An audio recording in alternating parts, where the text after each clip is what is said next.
Au nom de Dieu, au nom de Dieu, le clément, le miséricordieux par essence et par excellence, que la paix et les bénédictions de Dieu soient sur lui, ainsi que sa famille, ses compagnons. Chers frères et sœurs, je vous salue avec le salut de l'islam.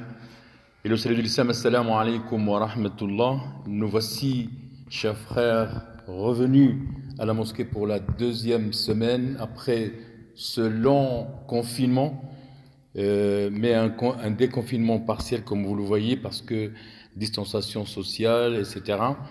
Et on continue dans notre sujet, Inna ma'al usri yusra, après l'affliction, la facilité, avec l'affliction, la facilité. Sachez qu'Allah subhanahu wa ta'ala, il est sage dans son décret, ça doux avec ses serviteurs, clément envers eux, en sachant qu'il est l'expert de leur situation. Il est de notre devoir de ne pas tomber dans la dépression, la négativité dans nos rapports avec ce pandémie, mais de résigner à Allah subhanahu wa ta'ala et qu'on soit des obéissants, et que Allah subhanahu wa ta'ala, il a dit très certainement, nous vous éprouverons par un peu de peur, de faim et de diminution de biens, de personnes et de fruits, et fait la bonne annonce aux endurants. À côté de cette difficulté qu'on vit, avec cette gêne de vie, on doit, nous croyants, s'armer avec la patience. Cette patience qui va donner énormément de fruits pour le croyant. Il dit dans le Coran, à côté de la difficulté est certes une facilité. Il a dit dans une deuxième fois pour confirmer la première, à côté de la difficulté est certes une facilité. Les savants, ils vont expliquer cette difficulté qui peut être jointe avec la facilité, ou la difficulté, après la difficulté, il y a la facilité. Et Ibn Mas'ud, que Dieu soit satisfait de lui, il a dit, si la difficulté, si la gêne était dans un terrier, et qui est suivi par la facilité qui rentre dans ce terrier et qui évince cette difficulté. Les exemples, ils sont nombreux. Même les prophètes, ils ont enduré des difficultés à travers leur période de vie, de da'wah, de leur mission de prophète. Et cette vie c'est pas seulement la facilité, c'est aussi la gêne, que ce soit cette gêne qui est généralisée dans le monde, où chacun de nous, il vit des difficultés individuelles et qui doit faire face à ça par la patience et par le recours à l'invocation et à la proximité d'Allah subhanahu wa ta'ala. Nous allons donner des exemples des prophètes qui ont enduré. Voici l'exemple de Youssouf alayhi salam, Joseph, qui fut éprouvé par plusieurs difficultés dans le stade. Le premier stade avec la jalousie de ses frères qui ont comploté à l'évincer de la vie de leur père et qui l'ont jeté dans le puits, et que par après, qui était le petit chouchou, si je dirais, de la famille de prophète Jacob, et que tout d'un coup il est vendu, il devint esclave. Et puis, par après, il était accusé dans son honneur, en rentrant dans la prison d'une façon injustice. Et Allah, subhanahu wa ta'ala, avec tous ces différents stades de sa vie, de sa difficulté dans la vie, Allah, il lui donna l'issue à qu'il devienne le numéro 2 de l'Égypte, où il est devenu l'équivalent du ministre des Finances et de la trésorerie de ce moment-là.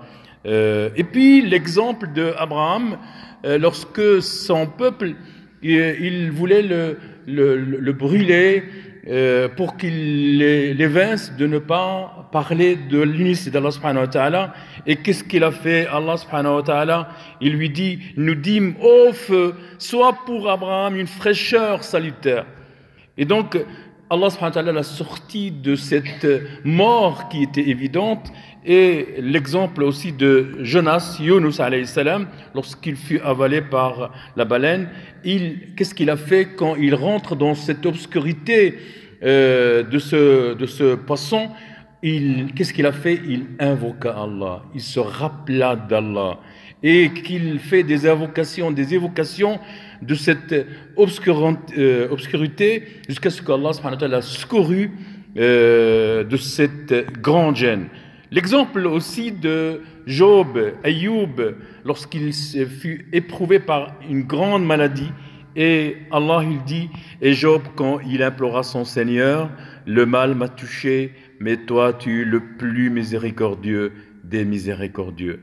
Et donc Allah il dit encore, nous l'exaucâmes, enlevâmes le mal qu'il avait, lui rendîmes les siens, et autant qu'avec eux, par miséricorde de notre part, et en tant que rappel aux adorateurs, et Allah lui rendit sa santé, ses biens, etc. Et donc nous devons réagir de la même façon que ces prophètes lorsqu'il fut placé sur un défi de gêne, d'épreuves. Nous sommes dans une vie pleine d'épreuves, et qu'on doit faire face et qu'on doit rester proche d'Allah subhanahu wa ta'ala et confiant dans le décret d'Allah subhanahu wa ta'ala. Et voici notre exemple de notre prophète Mohammed sallallahu alayhi wa sallam, à différents stades de sa vie, le jour de la bataille de Badr, le jour de Fossé, le jour de la bataille de Uhud, tous c'était des gênes, c'était des difficultés, et que Allah subhanahu wa ta'ala, il les a sauvés des complots des polythéistes de la Mecque. Donc, chers frères, nous vivons dans un gène, certes, nous ne sommes pas seuls, le monde, il est gelé, malgré les experts dans tout. Malgré ça, les gens, ils sont devenus inanimes, gelés par cette pandémie qui est invisible. Ça veut dire quoi? Ça veut dire qu'Allah subhanahu wa ta'ala, il défie le monde avec tous ses experts, avec toutes les technologies, tout, et que le seul issue, c'est Allah subhanahu wa ta'ala qui va nous libérer de cet emprisonnement, de cette pandémie. Soyons confiants envers Allah subhanahu wa ta'ala, ne tracassons pas, nous ne soyons pas peinés par cette pandémie. Nous devons être sûrs et certains, avoir la certitude qu'Allah subhanahu wa ta'ala, il va nous sortir, il va enlever, Inch'Allah, cette pandémie. Et nous avons qu'Allah subhanahu wa ta'ala qu'il nous donne la facilité, qu'il nous protège avec ses bienfaits apparents et masqués. Il est le pourvoyeur, il est l'omniscient, il est l'omnipotent, le clément, le miséricordieux. Avant que je termine cette traduction, le vendredi prochain, Inch'Allah, il y a la fête de sacrifice.